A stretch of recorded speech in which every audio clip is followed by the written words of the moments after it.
minu suguvõsa naised õmblesid juba 60-ndatel pikki lillelisi sitsiseelikuid.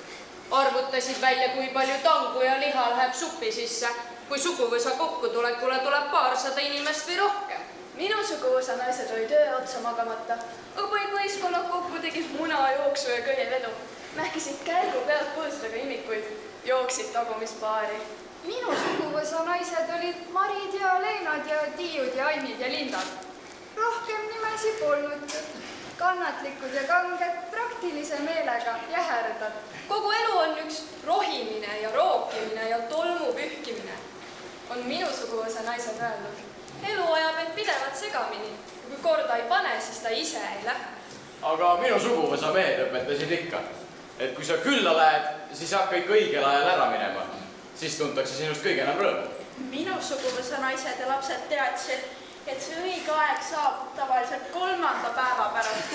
Kui parimad söögid on söödud, õlleakrupõi paistab ja juured on juttudega joodetud. Üks mu suguvõsa mees raius täies õlulas endale kivist risti, vinnanud selle õlale ja kõndinud läbi küla nagu suur tõll. See kivirist on nüüd Lääne-Nigula kiriku kõrval, otre kui ausa on maas. Aga kui naine oli pannud teda ükskord vanast pealt perele kartuleid koorima, olla ta vastanud.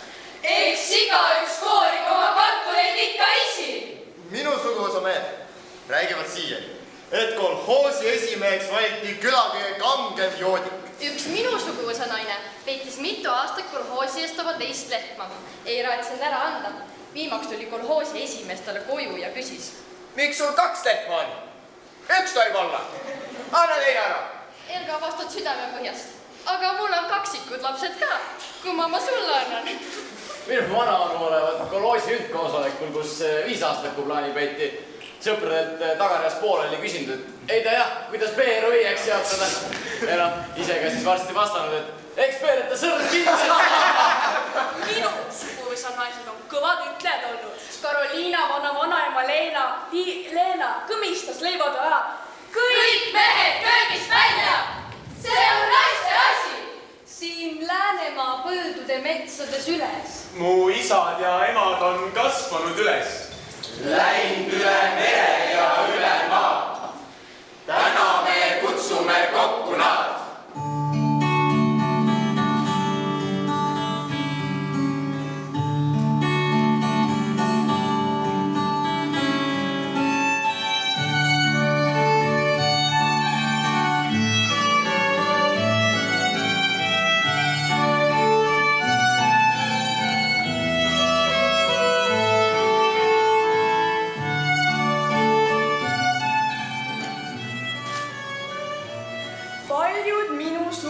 Naised on vägisi mehele pandud ja saanud siis 8, 10, üks isegi 14 last. Üks minu suguvõsa naine ütles mulle mu pulmas roosa ulatades vandeseltslaslikult. Vaata, et sina ajapikku näägutama ei hakka. Aga vanatüdrukuks jäämine oli piits, mida kartsid kõik. Oh, mis äng ja häbi. Su elu saab mõtte ju mehe kaudu. Üks minu suguvõsa naine käis Tartus ülikoolis ja võttis vanaduses kasulapsed. Elas nii-öelda talu armust, tohtis korjata ainult puu alla langenud õunu. Ta küsis veel ikka elu lõpupäevil. Kuule, kas see Andrus Saarest elab veel ja kuidas Gustav suitsul läheb? Ta oled käinud suitsu legendaarses loengus. Tundeline teekond Euroopa kirjanduses ja filoloogia välipraktika käigus Võrumaalt roppusi korjamas. Ning seda väärab kogu külas siiani. Aga üks minu suguvõsa naine põgenes mingi suvalise mehega linna. Õppis seal ooperilauljaks. Need naised, kes koju jäid, tegid põllutööd edasi. Lüpsid lehmi, sünnitasid, tikkisid saani tekkidesse roose. Olid viimased, kes mäletasid Türgi sõjalaule. Minu suguvõsa naised on kanged aardepeited olnud. Nad on mustadeks päevadeks raha ja ehteid kõrvale pannud ja peitnud. Ajalehepaberi sisse keeratud kuldhambaid ja hõbelusikaid. Köögilae peale saepur sisse. Minu vanaema Anna-Maria olevat noorena pealt kuulnud, kuidas tema ema ja isa kambris nõu pidasid. Noh, see jääb siis sedasi, et Anna läheb sellele Soosalupoisile ja koju võtame tüdruku. Elga vastanud hiljem. Kui ma neid sõnu kuulsin, oleks mul nagu keeva vett üle turja kallatud, sest isale vastu hakata ei tohtinud sul mõttesse ka tulla. Minu vana-vanaema Mari jooksis oma ema juurde tõnsotallu tagasi ja kaebas, et mees olla paha. Mari ema ütelnud, kannata välja! Mari kannataski nii kaua, kui elas. Mõni minu suguvõsa naine on ka armastusest abiellunud. Üks ütles, ma ei mäletagi, kus ma oma mehega kokku sain. Mõistus kaob ära, kui selline asi sulle peale tuleb. Minu vana-vanaema Roosi ütles, kus ma sain siis mõelda. Jüri mängis ju simmert ja lõõtsa. Mul käisid judinad üle selja, kui ta soo pealt tuli ja pilli mängis. Sel suguvõsa kokkutulekul rääkinud minu ema mulle, kuidas ta lapsena Karoliina vanaema Salme pulmas näinud tagakambris pealt pruudi ehtimist. Ta pani imeks, et pruut nuttis kõik selle aja. Miks ta nutab? Ise nii ilus. Imestanud mu 7-aastane ema, aga samas ta aimas, et pruut ei nuta ei rõõmust ega kurbusest, vaid nii rõõmust kui ka kurbusest, pelgusest ja tähendusrikkusest, mida peaaegu ei jõuagi kanda. Eelaimusest, et algab uus elu, mis on täis armastust, aga sama palju kannatust. Kuhu mahub naise hingemaa? Kas Salme pisaraisse, pruudi looria, tundelisse teekonda Euroopa kirjanduses või hõbelusika ja kuldhamba kõrvale, köögilae peale, saepuru sisse? Vaaremadel, emadel ja tütardel. Üks naine annab teisele elu. Annab üle oma ilu verega ja valuga.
Vastutuse siis, kui nad ei osanud rääkida.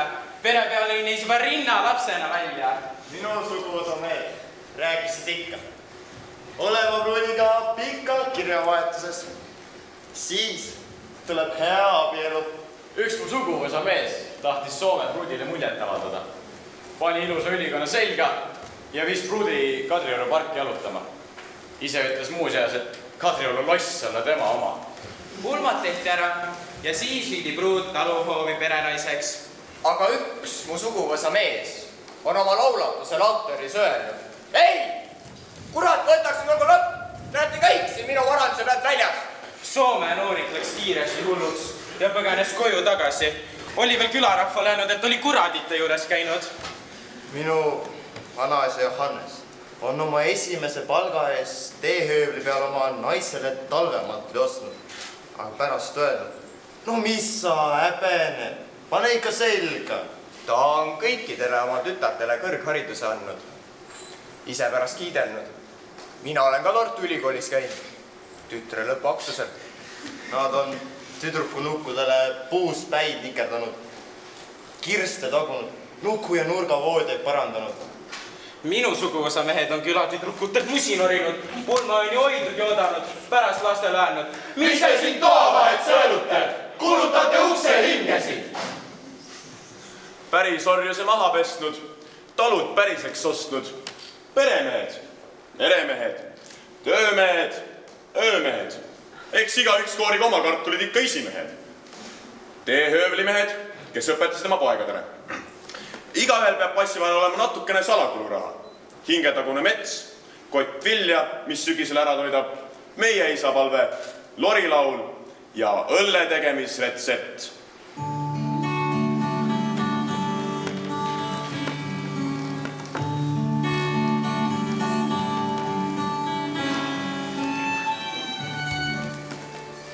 Olen kogu kuuma päeva kadakate vahel mänginud. Olen pinnu jalga ja puugi kõrva taha saanud. Olen vanaisa püsti aidanud ja ise ka õlut maitsnud. Mõned minu suguvõsa naised on poegade pruute proovile pannud. Vaatame, kas astub üle luua. Vaatame, kas kartulikoored on piisavalt õhukesed. Kas on virk? Kas astub üle kortsus vaiba või on virk ja lükkab jalaga sirgeks? Ja vaatame, et ei naeraks liiga palju ja et ei oleks liiga morn. Naine peab kogu aeg midagi sättima ja seadma. Kunagi ei tohi istuda käed süles.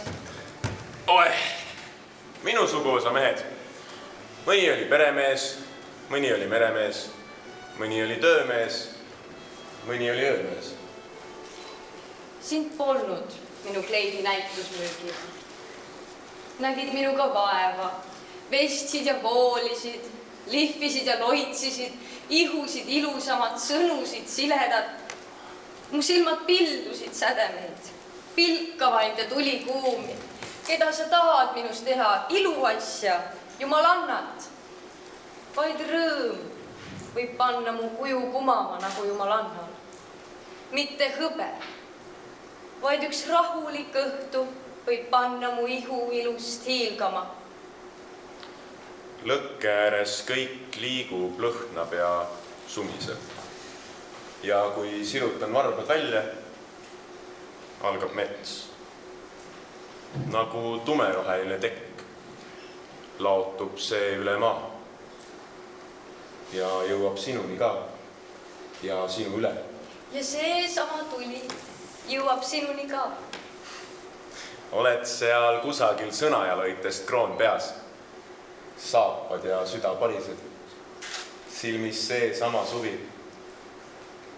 See, kes armastab pimesi teist, on päikese poole peal.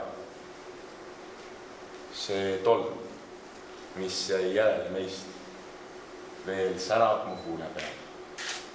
Kui tulevad vihmased ilmad ja maltsa kasvavad rusud, mu ilusaks värvitud silmad alles hoiavad usud.